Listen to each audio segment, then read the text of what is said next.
చూసారా డాడీ, కిరణ్ నన్ను ఎన్ని మాట్లాడేసి వెళ్ళిపోయాడు. నేను మనిషే కాదట, నాకు మనసే లేదట. అవన్నీ నిజం కాదంటావా? డాడీ డాడీ మీరు కూడా? అవును, ఈ రోజు నేను కూడా నిన్ను నిందించవలసి వస్తోంది. ఇంతకాలం గుండెల్లో పెట్టుకు పెంచిన నిన్ను ఆ ప్రేమమూర్తులిద్దరూ ప్రాణం లేని బిడ్డను తీసుకుని ఏడుస్తూ వెళ్లిపోవడం చూశాక నిన్ను నేను క్షమించలేకపోతున్నాను. డాడీ డాడీ నేనే తప్పు చేయలేదు డాడీ. నువ్వేమీ తప్పు చేయలేదమ్మా, తప్పు చేసింది నేను.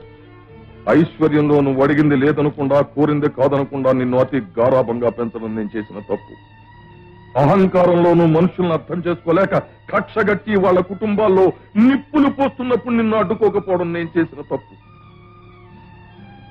అన్నింటికంటే నేను చేసిన పెద్ద తప్పు ఏమిటో తెలుసా? బిడ్డలు లేని నేను, అనాథమైన నిన్ను, అమ్మా నాన్న ఎవరో తెలియని నిన్ను తీసుకొచ్చి సొంత బిడ్డలాగా నెత్తికెక్కించుకుని పెంచానే, అదే నేను చేసిన పెద్ద తప్పు. డాడీ డాడీ ఏమిటి మీరు అనేది డాడీ? నిజం చెప్పండి డాడీ, నేను మీ కన్న కూతురు కానా? డాడీ డాడీ ప్లీజ్ చెప్పండి, నిజం చెప్పండి డాడీ. నేను దిక్కుముక్కలేని అనాథనా డాడీ? చెప్పండి డాడీ, చెప్పండి. ఈ నిజం నీకు తెలియకూడదనే ఇన్నాళ్ళు గుండెల్లో దాచుకున్నానమ్మా. నీదేదో గొప్ప పుట్టుకని, గొప్ప ఐశ్వర్యవంతురాలవని అహంభావంతో అధికారం అవకాశం ఉన్నాయి గనక ఆ కిరణ్ కుటుంబాన్ని రోడ్డు పాలు చేసి వాళ్ళ బిడ్డ ప్రాణాలు తీయడానికి కారకురాలివయ్యా. ఇంత జరిగాక నువ్వెవరివో, నువ్వేమిటో చెప్పడం మంచిది అనిపించింది. చెప్పేశాను. ఏం బాధపడకమ్మా, బాధపడక. లేదు డాడీ, నేను బాధపడలేదు. ఇప్పుడైనా మీరు నిజం చెప్పినందుకు చాలా సంతోషపడుతున్నాను డాడీ. డాడీ నేను మీకు నిజం చెప్తున్నా, దయచేసి మీరైనా నన్ను అర్థం చేసుకోండి డాడీ ప్లీజ్. ఆ కిరణ్ మీద నాకు కొంత కోపం, కాస్త కసి ఉన్నమాట నిజమే, కానీ ఏ రోజున వాళ్ళిద్దరికి అన్యాయం అని చేయాలని నేను అనుకోనే లేదు డాడీ. ఈ రోజు వాళ్ళ బిడ్డ ప్రాణ పరిస్థితిలో ఉన్నాడని ఆ భగవంతుడి సాక్షిగా నాకు తెలియదు డాడీ. కానీ ఆ కిరణ్ నన్ను దోషం చేసి నన్ను నిందించిపోయా. కానీ అది ఒక విధంగా మంచిది.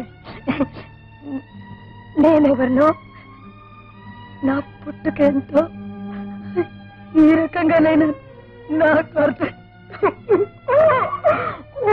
అమ్మా జ్యోతి, నీ గుండెను గాయపరచడానికి నేను ఈ నిజాన్ని చెప్పలేదమ్మా. అమ్మా, జరిగిన దాంట్లో నీ తప్పు కూడా ఉంది కనుక వాస్తవాన్ని వాళ్ళకి తెలియజెప్పి నువ్వు వాళ్ళకి క్షమాపణ చెప్పుకుంటావని చెప్పానమ్మా. నిజమే డాడీ, మీరు చెప్పేది నిజమే.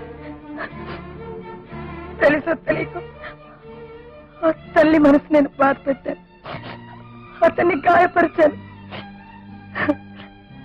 నిజానికి అనాథనై పుట్టిన నాకు వాళ్ళని మాట అనే అర్హత కూడా లేదు డాడీ, అర్హత కూడా లేదు.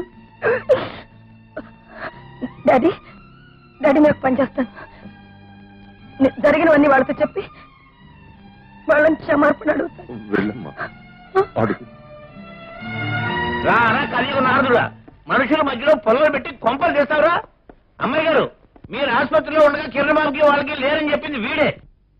ఆయన చెప్పింది ముమ్మాటికి నిజమే.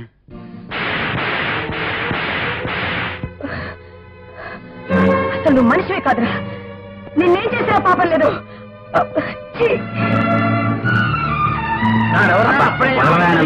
చేసిన తప్పులకి చెంప దెబ్బలు తిన్నా కదా. సరిపోతురా రాస్కల్, నిన్ను నిన్ను. సార్ నేను చెప్తున్నాను అని మీరు అనుకోపోతే ఆఖరిసారిగా మీకు మాట చెప్తాను. నన్ను కొట్టినా ఓటే, కుక్కని కొట్టినా ఓటే, వదిలిపెట్టేయండి, పారిపోతాను. వీళ్ళు తీసుకెళ్లి పోలీస్ స్టేషన్ అప్పగించండి. కమిషనర్ గారితో నేను మాట్లాడి వీడంతూ తెలుస్తాను. తీసుకెళ్ళండి.